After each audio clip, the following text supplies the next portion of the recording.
Safe space. Safe space. Safe space. Safe space. Safe space. A place where I can be free. Somewhere I feel like I won't be judged. My bedroom. A place without fear. Hi, and welcome to Safe Space, a podcast for open, honest, and deeply human conversations about mental well-being. I'm your host, Paulyne Wanyonyi, and I'm really glad you're here today. When we talk about mental health, especially in African contexts, we tend to only acknowledge the more obvious signs of distress. Someone has to break down, cry publicly, or stop functioning entirely before their pain is taken seriously. But what happens when that suffering is silent? What if they're still going to work and showing up for family, but struggling deeply inside? And that silent struggle could manifest in so many ways that can go unnoticed, from alcoholism to self-harm, or even just quiet withdrawal. In today's episode, we're exploring the term high functioning. It's not a clinical diagnosis, but it's a term used to describe people who are dealing with different challenges while still managing day-to-day responsibilities. On the surface, they seem fine, but inside, they're not. The problem is, this label can be misleading. It reinforces the harmful idea that as long as you're productive, you must be okay. That mindset often hides real distress and delays support or intervention. This gets even more complicated in Kenya, where mental health is often misunderstood or downplayed. As we mentioned in the last episode, there's a strong cultural push to keep going, to be strong, or to put others first, which can make it hard for people to speak up. Someone might be feeling hopeless, but because they don't look unwell, their pain gets ignored. We hear things like, but you're always laughing, or you're too smart to be depressed or autistic or anxious. But these comments, though well-intentioned, erase the reality that many people are just surviving. To put things in perspective, the World Health Organization reported in 2017 that only 508 out of every 100,000 people in Africa were accessing outpatient mental health services. That's about a third of the global average. So many people just don't get the help they need, whether because of stigma, lack of access, or simply not being believed until things reach a crisis point. Today, we are going to talk about how struggles get hidden, what it costs, and how our communities can learn to recognize and support those struggling quietly. We'll also get insight from a mental health professional about the risks of misdiagnosis, how care systems often overlook silent symptoms, and why distress must be validated even when it isn't visible. We want to get into the nuance, like how do we work on believing someone even if their life doesn't look like what they are going through? Why are high-functioning individuals so often dismissed or overlooked? How do we understand the difference between someone who's considered high-functioning and someone who isn't? And what does that distinction really tell us, if anything, about the depth of their struggles? In this episode, we will be speaking to Dr. Tima once again. Let's get to it. Welcome back to the show, Dr. Tima. It's really lovely to have you here once again. Thank you for joining us. Thank you for having me. Yeah, so today we're here to talk about the concept of being high functioning. And I'd just like to get right into the discussion. So to begin, how would you define high functioning as it's commonly understood, and what are your initial thoughts on the term itself? Yeah, so high functioning individuals are people who seem to be functioning and coping well on the outside. So they're working, meeting deadlines, parenting, taking care of their responsibilities, but internally they are struggling mentally. Yeah, so that's my definition of high functioning. And clinically, it is a concern, and it can also be a misleading term because it tends to prioritize performance over mental health. Yeah. And we can see people who really work so hard, work so many hours, and they're not really taking care of their mental health. And sometimes people might not notice from outside that they're struggling because eventually that becomes a coping strategy of just keeping going, keep moving, keep performing. Yeah. And later on, conditions like depression, anxiety, and overwhelm and burnout can surface without people knowing exactly what it is they're suffering from. So, in your opinion, this term, does it help or hinder mental health awareness and support in Kenya? Yeah, it does not help. It hinders. Yeah, just because of what is being promoted here. Yeah, high functioning. And because of that, mental health is not really prioritized. It's not really paid attention to. It's not taken care of. Yeah. So definitely it is something that hinders mental health. Okay. From your definition, to me, it sounds like maybe the term itself began as something to describe, but then eventually I think it maybe then takes on the form of being dismissive of somebody's condition, because if someone is considered high functioning, I would assume that because everything seems okay, then it would be easy not to worry too much because it feels like they're not being crippled by whatever is going on. And I agree when you say that, it's something that can hinder awareness and support. So I think it's an important conversation to have so that we can maybe pay more attention to it and see how we can help people who may fall into this category. So how do factors like gender, class, age, or profession shape whose distress is taken seriously and whose is overlooked? For example, there may be students who go to national schools, and because they're seen to be excelling in their grades, in their academics, their pain gets dismissed. Right? So how do these factors affect who's overlooked? Yeah, so with schools, we know there are certain schools that promote performance, excellence, getting high grades, and so on and so forth. And you'll find that there are students who would be achieving really, really good grades, but they might be struggling mentally, especially with conditions like anxiety. And this can go unnoticed because what is being masked there is anxiety, but it's performance, just getting those good grades, which are highly encouraged at school, which is the expectation of the teachers and parents as well. So with time, students can go through burnout because they're not talking about their emotions, how they're feeling inwardly, whether it's feeling overwhelmed, anxious, and so on and so forth. When you look at men and the stigma around mental health and just expressing vulnerability in Kenya, it is also clear that some men are not comfortable expressing their emotional pain. All right? Why? Because of what is expected of them to keep going, to keep surviving, to be strong, to lead, and so on and so forth. So, because of that, they might not express their vulnerability.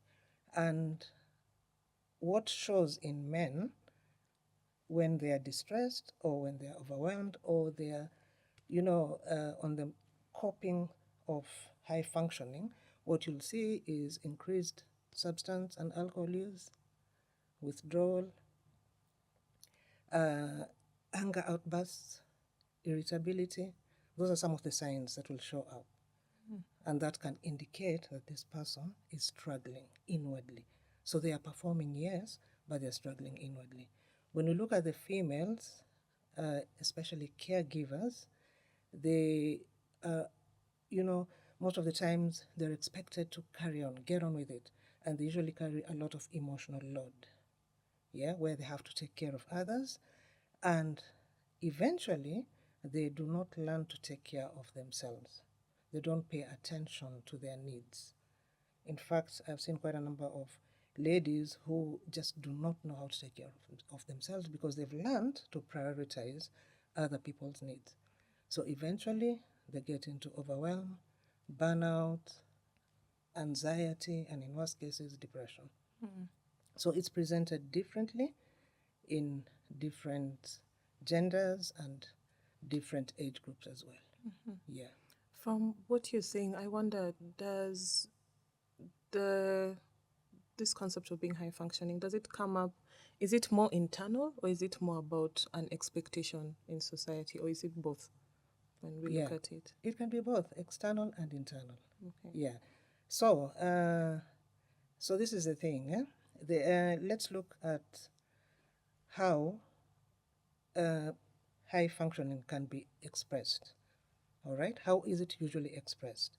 If we look at Kenya in particular.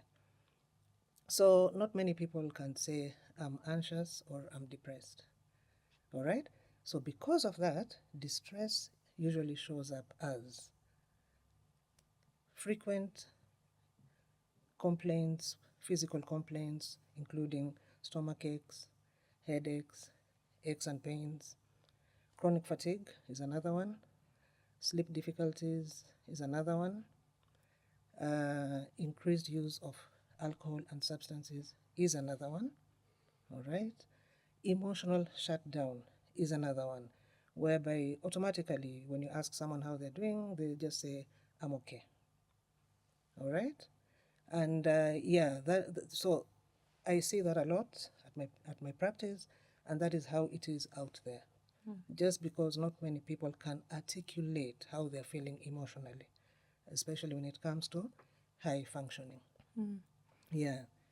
And because there's a lot of, value around resilience in Kenya as well, people just get going.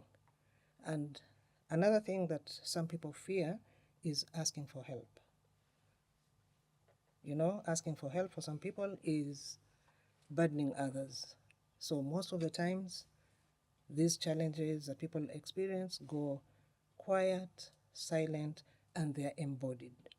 Yeah, they're felt from inside. Okay.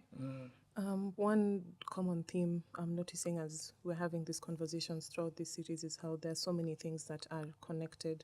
I think for many people, we tend to look at something in a very isolated way, but as we're having these conversations, I hope people can see that so many things are interconnected, and to address one issue, we really have to look at several factors that come to play and affect it, and that way maybe we can deal with a problem more sustainably and substantially.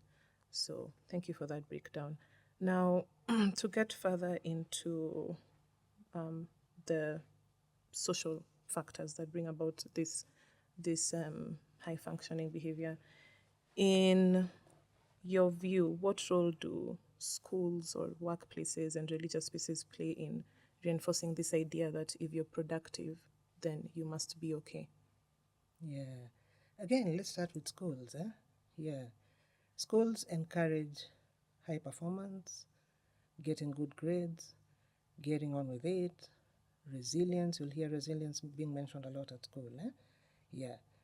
And there's nothing wrong with that. All right? These are expectations and standards that have been there over the years from schools. However, it's important to also incorporate mental health care, self-care practices alongside that. It's possible to do that so that we're not just focusing on grades and performing. It's possible to do that. Yeah. When you go to religious spaces, we know there's a lot that's being preached in religious spaces. We look at the mosques, the churches, and so on. And there's usually a high emphasis on endurance, gratitude, be grateful, carry on with it, and so on. And sometimes these messages can mask help-seeking behavior, because there are people who, once they hear those messages, it's as if it silences them, and then they don't feel comfortable going forward and expressing exactly how they're feeling because of those messages. It's as if they're not allowed, they're not given permission to be vulnerable. Yeah? So again, in religious spaces, it's important to talk about the importance of self-care, the importance of slowing down, the importance of paying attention to the self-care wheel. I really like the self-care wheel Could you because break it down for us, the yeah, self-care wheel? so this is an excellent wheel, and it's there online. It was produced by Olga Phoenix, and initially it was a wheel that was intended for healthcare professionals, but it can be used by anyone. So on this wheel, we have different types of self-care. So there's physical self-care, emotional self-care, spiritual self-care, work-life balance, all right? Personal self-care, financial self-care, social self-care, and so on. Yeah. So it is important to pay attention to the different types of care. And then also it's important to understand and be able to know what are the myths around self-care. These need to be, said out aloud. Self-care is not an act of selfish. When people practice self-care, it doesn't mean they're being selfish. Time. I've heard people talk about time. Oh, I don't have time to practice self-care. You can practice self-care for 5 minutes. You can practice deep breathing exercises for 5 minutes. Yeah? Self-care is for the rich. No. There's micro self-care and macro self-care. Yeah? And then people need to feel like they're deserving of self-care. So those are the messages that need to be, presented at places like, churches, schools, mosques, and so on. Yeah. So that even though we are emphasizing performance, we need to remind people that they still have to take care of themselves. True. Yeah. Okay. Those have to go hand in hand. Yeah, and that's very important because we live in a country where we have a lot of community focus, and those are the first places people sometimes will go to for help and support, the churches, the schools, even outside of your family. So I like that you're emphasizing the importance of those spaces being able to emphasize such messages that, okay, as much as we're teaching resilience, it's also important to take care of yourself. Yeah, that's very, very important. And then there's the workplace. Yeah. So a lot can be done at the workplace. Yeah, including having workshops where mental health practitioners are invited to talk about, stress, burnout, depression, anxiety, emphasize the importance of self-care. So important, for that to be taken seriously.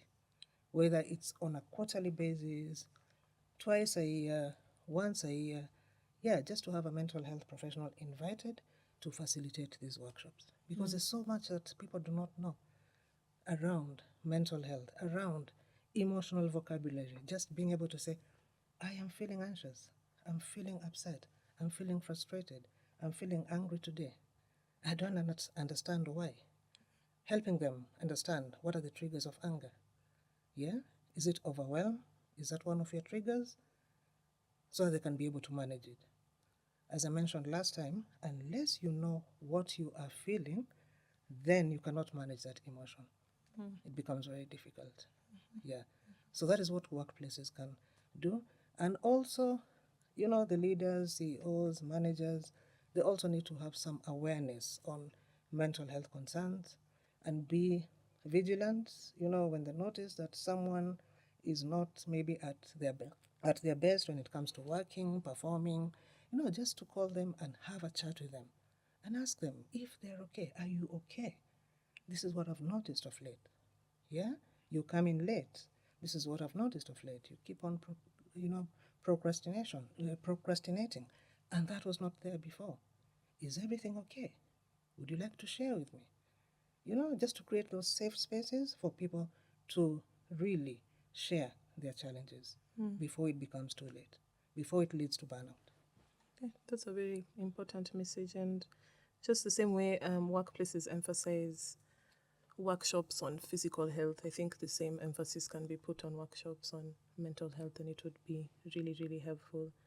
In your view, how then can communities better recognize distress that isn't loud or visible? Yeah. So, communities, this is the thing. I need to go back to what I'd mentioned earlier. How is distress expressed in Kenya? It's very much embodied. Yeah? So, you'll hear people talk of headaches, ulcers, stomachache, more than using the emotional vocabulary. Yeah. So it's paying attention to what this person is saying, creating safe spaces where someone is going to feel heard, understood. Yeah. Safe space is very important, where people don't like reaching out and then experiencing judgment, criticism, being rushed, being preached at, being asked to carry on. So it's important to create those safe spaces and be aware of the language that is used. Most of the time, the language used is more to do with physical complaints, not emotional. Yeah? And then just keep on asking, keep on asking. Yeah, with curiosity, care, and compassion, not correction. Yeah, you're not asking to correct. And with listening more than advising. Yeah, that is so important. Okay. Yeah. It's important that you mentioned that. It's interesting that you mentioned that Kenyans tend to embody what they're feeling. Is that something you think clinicians have an awareness of, or do they tend to miss that? That is how Kenyans maybe will express their distress more than coming to say that, oh, I'm overwhelmed, or I feel like I'm super anxious. They come and complain about physical symptoms. Yeah. So some are aware and some are not. Yeah. So for those who are not, it's important for them to bear in mind that that is exactly what's going to be presented to them. Yeah. By the patients and clients.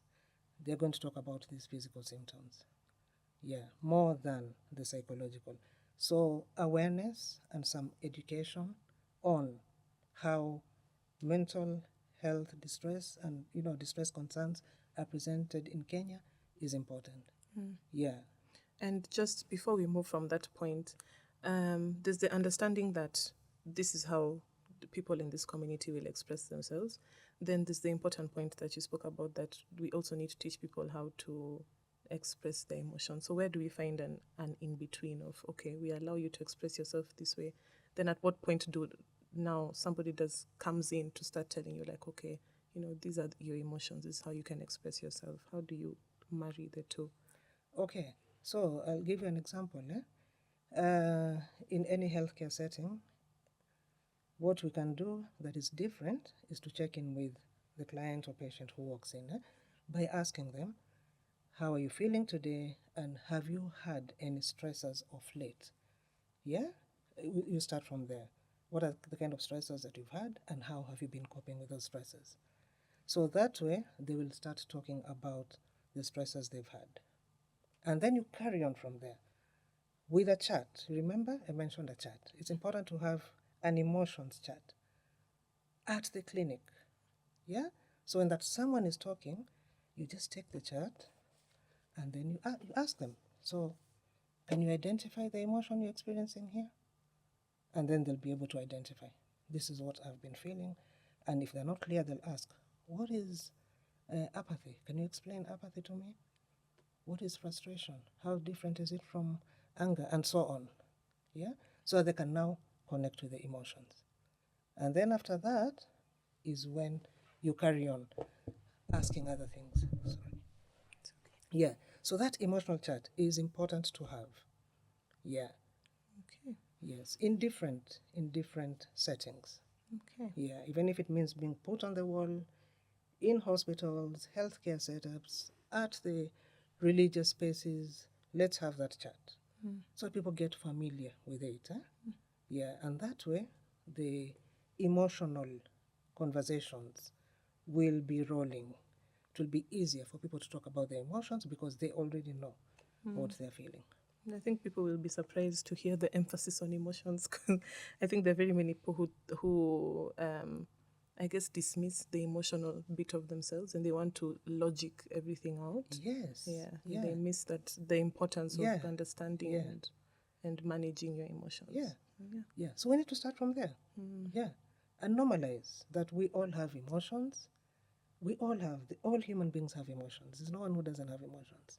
There's a reason as to why we have these emotions. And another thing, we need to explain to people that we don't refer to emotions as bad and good.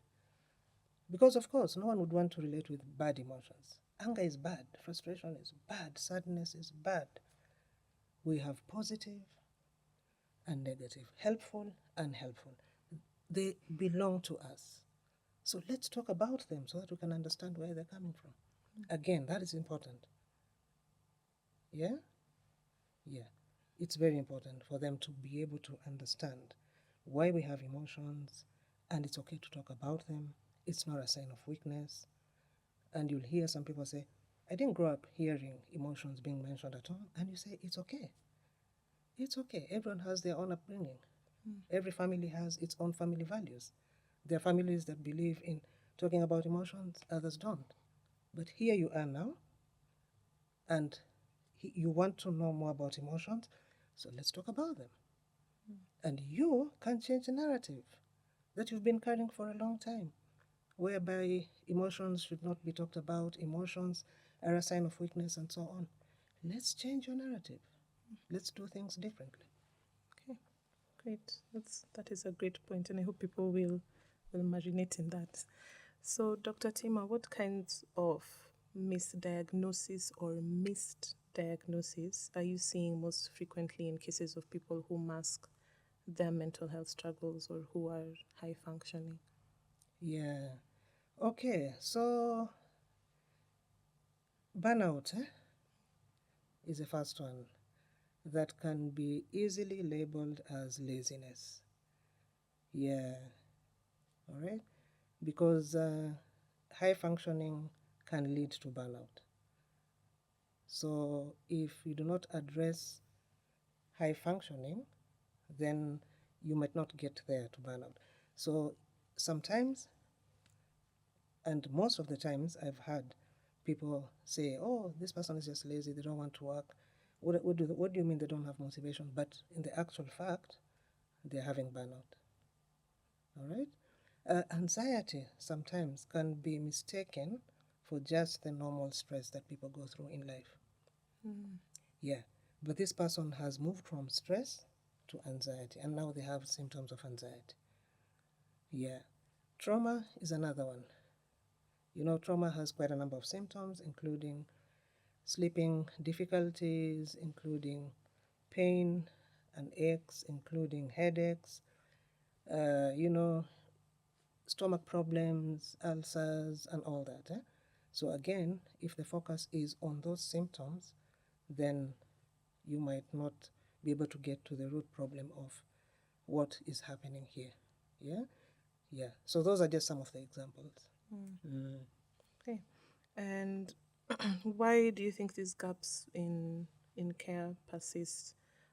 Is it that on the end of the patient, people are really good at masking what is going on, or is it more on the end of the health professionals who are not maybe as attuned to what is going on? People are good at masking. Yeah, people are good at masking. They have become good at masking. Yeah, because of what is expected of them, because of the stigma, and so on. So, and if the masking is going on, then how will the practitioner get to help this person? And remember, if the masking is going on, it's going to take so long before this person eventually goes to see a health practitioner. Yeah, because there's a lot going on in their minds. I can do this. There's what we call rules of living that people who are high functioning have. Rules of living. Examples are, I need to get going. I'm strong. I cannot give up. I don't need rest. I'm not deserving of rest. Yeah? Other people are better than me. Something like that. So because of that, they just keep going, keep going. and they will ignore the warning signs. Yeah, those warning signs that now I am heading towards burnout will be ignored. All right? And because of that, they're less likely to reach out for help. By the time they reach out, it's usually when there's the last straw on the camel's back scenario. That is when they reach out for help. Yeah. So the bottom line here is the masking. Yeah, the delay that takes place.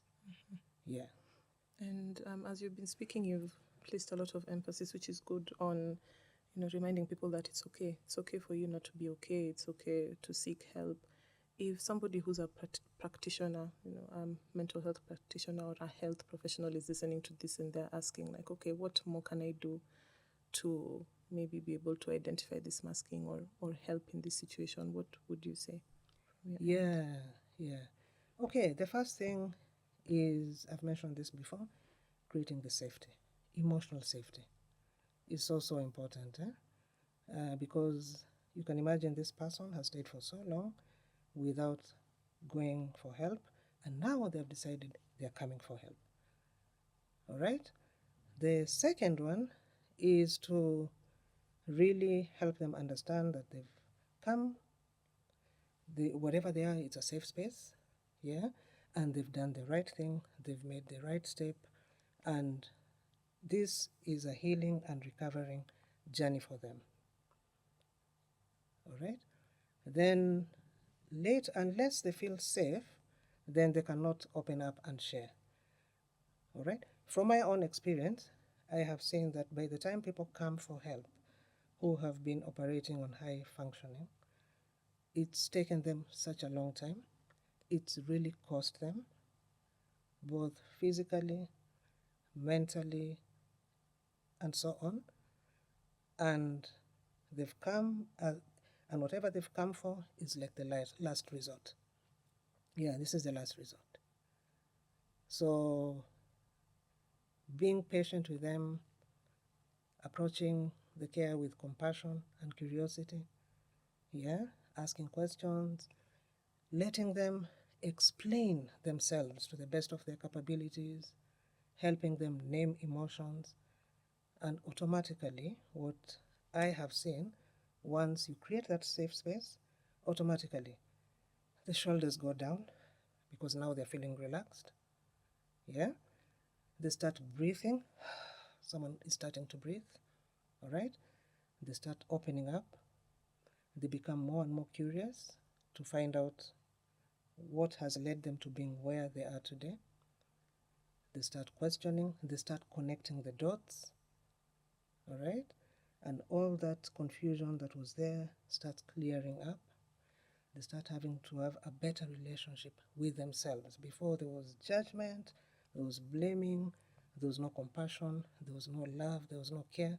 They start loving themselves, caring for themselves, accepting themselves for who they are. And eventually, there's a sense of liberation. People start feeling free. All right? And when there's a sense of liberation, they start experiencing joy and happiness. Again, while meeting a better version of themselves, because remember, they're moving from the survival mode to a different mode. Yeah, a thriving mode. Yeah. That sounds very beautiful.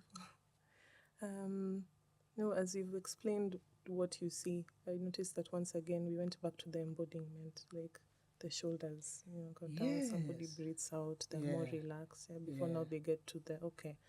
Now they're connecting the dots and they realize that okay, it's okay. I can take that mask off and just be fine. Yeah. Okay.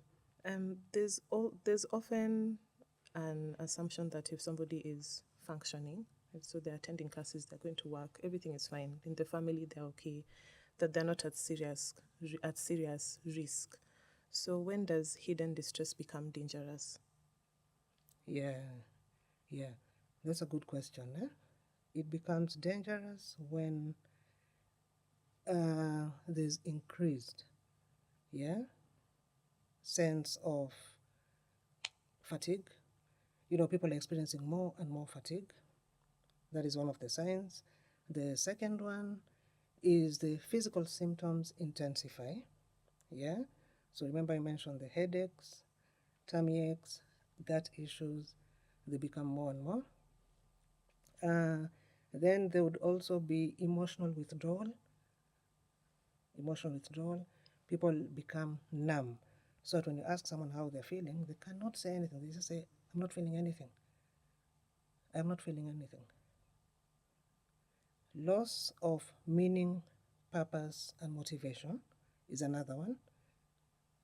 They don't have meaning and purpose. They don't even want to go to work. And even if they're going there, they feel so empty. That's another sign. Sadness, then disconnecting with themselves as well. More use of the internet, distractions intensify. Alcohol use is intensified. Drug use goes up. And then isolation and disconnection with other people happens as well. All right? So that is when we start saying there is a problem here. Yeah, and that is when it becomes dangerous because now they're entering into burnout. Yeah. And these signs of distress, is there a difference between how it shows up for men and how it shows up for women, and also maybe how it shows up for younger people, let's say teenagers, compared to older people? Yeah. Yes, of course there's a difference, and with men, because of the stigma, because sharing their vulnerability is not acceptable, is being seen as a weakness, and they want to seem strong and capable and carrying on with life and all that, then the distress will show differently in the form of increased alcohol and substance use. That's an example. Withdrawal is another one, and isolation.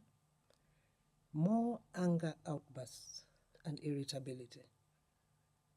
Yeah. Disconnect from the loved ones, and then busyness. Busyness now becomes another coping strategy. The person will just find themselves busy every night. And distractions. Yeah, distractions will intensify. All right. For women, again, because they are the ones who tend to carry a lot of emotional load, for them, expression will be different from men. So fatigue, you'll hear someone saying, I'm feeling so tired. Majority of the times it's fatigue. Sadness, I'm feeling sad, and yet I don't know why I am feeling sad. All right. Not prioritizing their self-care and needs. So it would mean that they're always there taking care of other people, and when you actually tell them to take care of themselves, they'll say, no, I'm not a priority. The other people here are priority. And they're the ones who are most likely to now come up with headaches, tummy aches, yeah, fatigue, insomnia, difficulties sleeping at night, sadness. All right? Yeah. In young people, again, because young people most of the times want to impress their parents, they don't want to disappoint their parents. Yeah. And they don't want to be labeled as being stubborn, as being weak, as being ungrateful. So for them, number one to go to would be distraction. Yeah. So more use of the screen. Yeah. Whether it is going to social media, whether it's gaming, playing games a lot, that one shows a lot. Then more partying, more drinking, more socializing, reckless behavior. And at school you'll hear cases of detention, cases of someone has been suspended every now and then. It could be signs of that. Yeah. Rebelliousness, you'll hear this person is so rebellious, they're not listening, they're not hearing. But one of the reasons could be it's because of that. Okay. There's a term you used earlier, curiosity, being curious about what is happening. And again, as I'm listening to you speak, I can just see, we're connecting the dots. There's no issue that's really isolated. When when a problem comes up, we can look at it and maybe try to identify like, oh, what is the root cause? And maybe that way we're better able to deal with it. Because when I'm listening to you speak about how it shows up in younger people, sometimes, for such a child, they just could be labeled as stubborn and ill-mannered. And yet there could be a deeper problem. But if we're not curious to try and really understand what's going on, then we don't really help with the problem. That's true. And I see that a lot. And what I would like to say about young people, and I would like to commend them, is that young people have found the courage to talk to their parents and tell them, I want to go for therapy. As opposed to before, whereby the parents would force their kids to go for therapy. And it could be that they've stayed with that pain for a long time. They've carried that pain for a long time. The confusion. But eventually they do say to their parents, I want to go see a professional. And when they come with a lot of stuff. And we just start unpacking slowly by slowly. So that is a positive thing that I'm seeing. It's a shift that I'm seeing now compared to before. And for parents who may be hesitant or resistant when their children come and tell them, I want to go for therapy, what would you tell them? Yeah, I would tell them to listen to their kids, because by the time someone is saying they want to go for therapy, it's not them being ungrateful, it's not them exaggerating, it's not them being dramatic. There's a concern here. Pay attention, listen to them. And another thing, it's not a sign of failure to the parents, because there are parents who have that belief that, oh, since my son is not going for therapy, it's a sign of failure on my side. I'm not a great parent. What will people say? Oh my God. No. Parents need to believe that they have parented their kids to the best of their capabilities, given the resources they had, given the knowledge they had, given the mental capacity they had. I believe so. So when their kids are suffering, it's not a reflection of their parenting. Not all the time. It could have played a role, yes, but let's look beyond that. What else could this young person be going through that's not attributed to the parenting style? There's something more. So parents need to acknowledge that. That's an important point, and I would say for many parents that could be the main fear, that the blame will come back to themselves. And I like that you've acknowledged that everybody is just doing, we hope that everybody's doing the best they can with everything that's afforded to them. And I would say that's also an opportunity for you as a parent to grow and learn as well. Like, be curious, be open to learning a new way, maybe even you getting therapy yourself and growing and getting more resources so that you're better, right? Instead of blaming yourself. So there's some people who may be listening and they see themselves in this conversation, outwardly coping but inwardly exhausted. What would you say to them as a first compassionate step towards healing? The first one is acceptance. And I'd like to define acceptance here. Acceptance is acknowledging that this is the truth, these are the facts, this is the reality. It's not a sign of defeat, it's not a sign of failure. We have to start from there. Number 2, self-awareness.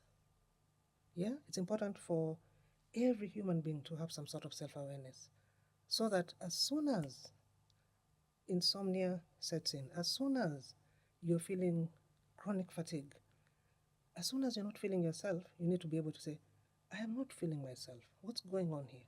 And pay attention to it. It's very, very important. Number 3, I like using the wheel of life. I'd mentioned the self-care wheel. There's a wheel of life. I think everyone needs to pay attention to the wheel of life, the domains that are there. All right? On the wheel of life, I'll give you an example of the things that are there. There is career, all right? There is finances, there's growth and learning, there's spirituality, there's physical and mental health, there's hobbies, just fun hobbies, there's romantic relationships, there's friendships, all right? And there's the community. So, how is this will related to high functioning?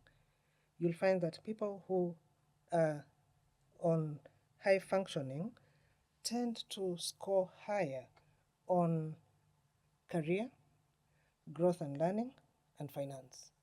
Those three are related, yeah? The more I work, the output, the more I learn because I want to be on top of the game, and there's a reward that's coming in. But when you look at the other aspects of their life on that will, there are some that will be suffering.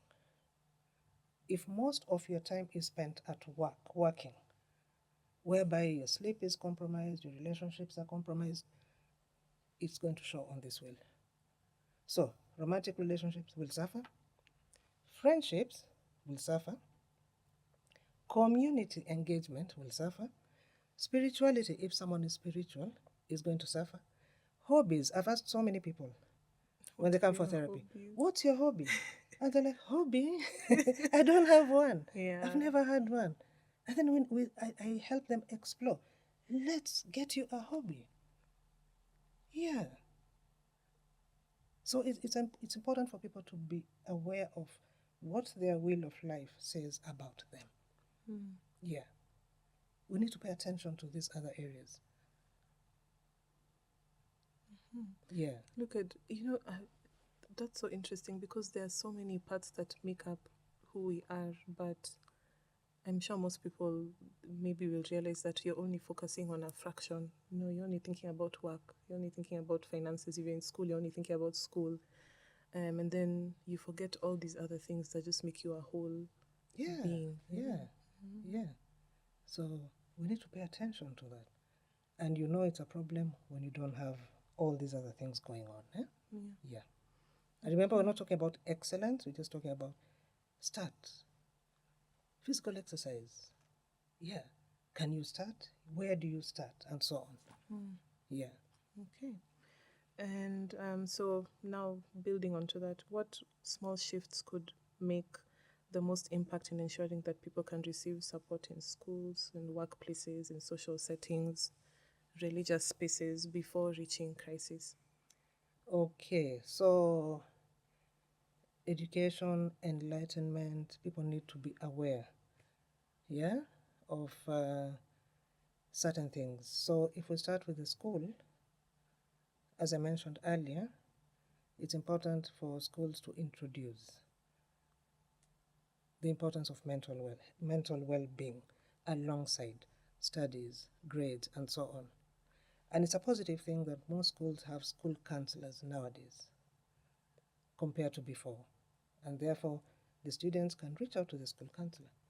So maybe the school counselor needs to be able to address what's going on when a student is performing, but then they're struggling, and address that, and introduce them and normalize the importance of taking care of their mental health. That is at the school level, all right? Normalizing is important. Education on emotional well-being and how it's important to pay attention to that is important.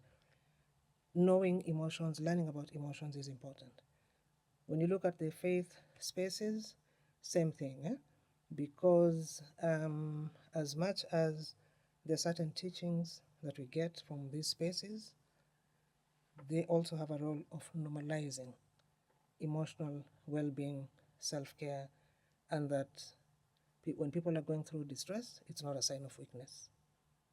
And they can use a holistic approach whereby, yes, we can pay attention to perseverance, tolerating, being grateful, and alongside taking care of our mental health. Yes? Yeah. And what was the other space you mentioned? All community spaces, like maybe within our communities. Yeah, so to just normalize these conversations about mental health, normalize them, keep on revisiting the stigma around mental health, destigmatizing what is already there, making space for people to be heard, understood, and paying attention to the myths around mental health, the myths around self-care, the myths around men who show vulnerability. Those should be challenged. Yeah. And lastly, as we wrap up, what gives you hope in your work with clients who've carried their pain silently for years? What changes have you witnessed once they begin to truly be seen and heard? Yeah, I see that a lot. I see that a lot. So the first one is relaxation. People slow down, slow down. And when you slow down, your nervous system is also slowing down. Yeah. You're no longer on the, you're no longer on the fight response, and you're slowing down. And therefore, you're allowing in rest. You're normalizing rest. So that's what I've seen. People slow down and then they normalize rest. Yeah. They start breathing. Things make sense to them. They get quite a number of reality check, aha moments. There's sometimes I would share something with them and they're like, oh, really? I didn't know that. And then there's a lot of learning that happens in therapy. People get to learn a lot about themselves, about the rules of living that they've been operating on, around the masking, the disconnect, where it started from, because we go back to where it started from. They get to understand this is where it started from, this is how it has been maintained, and this is why it's here now. And they get to understand how those kind of behaviors serve them, how they've been serving them. Yeah. And eventually, they give themselves permission to let go. Let go. The old rules of living, the old mindset around, I just need to keep on performing. Yeah? Let go the myths around self-care, and they adopt self-care into their practice. It takes a while before they eventually reach there. So we usually share the self-care wheel, and then we start small. What part of self-care do you want to pay attention to this week? Pick one. Just pick one thing. They go practice, or at times they go, didn't get time to practice, come back, we revisit, and so on. And eventually there's a lot of clarity. Yeah, peace, harmony. Yeah, that joy. I have seen clients who would come for the first time in therapy and they're very tense, very tense, on edge, shoulders are high, and someone would tell me, I cannot remember the last time I smiled. I can't remember the last time I had a proper laugh. And then during the sessions, as the session is going on, I would see the person laughing and smiling, and I would point it out to them. Wow, look at you. You're smiling. That's usually an aha moment. Yeah. So I remind them that now they can smile. They've given themselves permission to just slow down alongside working, alongside paying attention to their values and what matters to them. Yeah. And from then on, it's nothing but experiencing more and more growth and a sense of liberation. That's so beautiful. That's so, so beautiful. So, Dr. Tima, do you have any last words before we wrap up? Okay, so what I would like to say is this. People can get intentional on a day-to-day basis and pay attention to the things that uplift them and the things that deplete them. Every day, what are the energy givers and the energy drainers with regards to work, people, experiences, and so on. And then get into the habit of journaling that at the end of the day. So that by the end of the week, you're going to have a pattern. These are the things that drain me, and these are the things that uplift me. Okay? And get into the habit of giving themselves credit end of the day. There's so much we do on a day-to-day basis, but people can get fixated on, what am I doing next? What's the next task? What's the next project? What's next? Without giving themselves credit. Yeah? I have done something useful today. I managed to meet my deadline today. I managed to do this today. I'm giving myself credit. I'm giving myself a pat on the back. People need to get into the habit of doing that. And then on a regular basis, whether it's on a weekly or monthly basis, I'd like people to focus on resetting. Reset. What do I need to reset? What do I need to do differently? What do I need to let go that no longer works for me? High functioning. It could be, yes, once upon a time, it was really working for me. It helped me achieve my dreams, my goals, but at the moment, it's costing me mentally and physically. So, what am I going to do differently? What am I prepared to let go? That's called reset. That no longer works for me. And then we move to refocus. What do I need to focus on that is more important in my life right now? You go back to your wheel of life. And then there's reignite. Yeah? Committed action. What do I need to keep on doing? Keep on doing. While being mindful of the relationship that I have with myself. While reminding myself that my mental well-being is so, so important. I cannot let it get compromised. Yes. Wow, thank you. That's a powerful last point. I hope, I know this episode will be very beneficial to very many people. There's so many powerful points that you have mentioned throughout. And thank you. Thank you for being here. Thank you for sharing your knowledge. Yeah, thank you for joining us again. You're welcome. Thank you for having me. Okay. How was that? You've done so well. Wow. Yeah. I learned so much. What a wonderful discussion with Dr. Tima. I'm sure that there are many of us who could resonate with a lot of what she was saying today. And I just want to remind you of something that she said during our discussion, that if you're able to recognize yourself in some of the things that she mentioned, one of the first steps is acceptance. Being able to accept this reality of where you are at and what you're going through. And all of us can also play a role in creating safe spaces for people to be able to open up about their distress or their struggles, or to simply say that they're not okay. And in that way, we can help one another feel better, get better, stop feeling the need to keep functioning, to find another reality, another normal. That is all for today's episode. Thank you for listening, and see you next time.